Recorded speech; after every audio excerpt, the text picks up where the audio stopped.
ஹே நண்பர்களே, இன்னைக்கு நாம நம்மள் சுத்தி இருக்க அழகான பறவைகள் ஒன்னான சிட்டுக்குருவியை பத்தி பேசலாம். நாம் நிறைய பேர் சிட்டுக்குருவிகளை தினமும் பார்க்கிறோம். ஆனா இந்த சின்ன பறவைகள் எவ்வளவு அற்புதமானவன்னு எப்பவாவது யோசிச்சு பார்த்திருக்கோமா? வாங்க சிட்டுக்குருவிகளை பத்தி சில சுவாரஸ்யமான விஷயங்களை பார்க்கலாம்.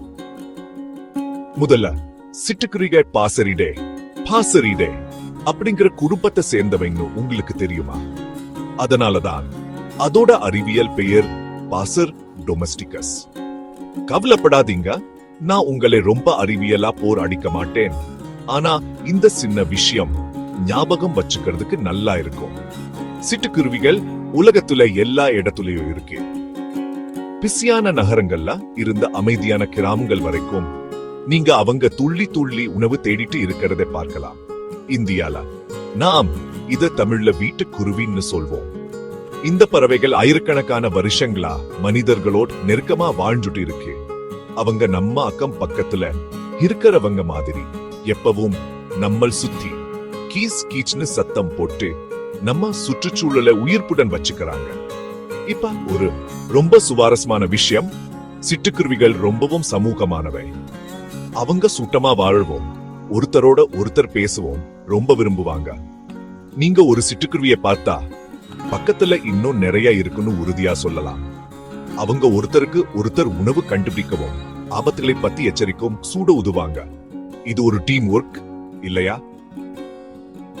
சிட்டுக்குருவிகள் சின்னதா இருந்தாலும் அவங்களோட பசியை குறைச்சி மதிப்பிடாதீங்க.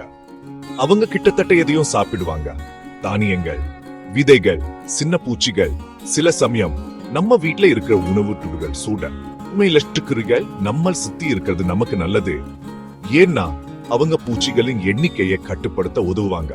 அவங்களோட சூடுகளை கவனிச்சிருக்கீங்களா? சிட்டுக்குருவிகள் சூடு கட்டுறது நிபுணர்கள். அவங்க புல், இலைகள், இறகுகள், ஏன் பேப்பர் துண்டுகள் அல்லது நூலக் சூட பயன்படுத்தி ஒரு வசதியான சூட்டை உருவாக்குவாங்க. மேலும் அவங்க வீடுகளின் மூளை முடுக்குகள்ல, பழைய கட்டிடங்கள்ல அல்லது மின்சார பெட்டிகள்ல சூடு கட்ட விரும்புவாங்க.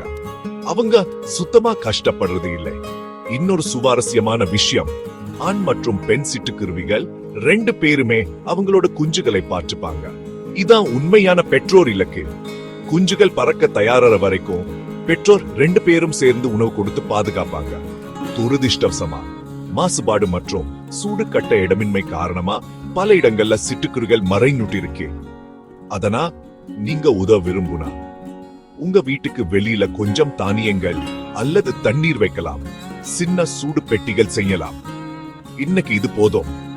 அடுத்த முறை நீங்க ஒரு சிட்டுக்குருவியை பார்க்கும்போது ஞாபகம் வச்சுக்கோங்க, அந்த சின்ன பறவையில ஒரு பெரிய அதிசய உலகம் இருக்கு. இந்த வீடியோ உங்களுக்கு பிடிச்சிருந்தா லைக் பண்ணுங்க, ஷேர் பண்ணுங்க. மேலும் அற்புதமான இயற்கை உண்மைகளுக்கு சப்ஸ்கிரைப் பண்ணுங்க. சீக்கிரம் பார்ப்போம்.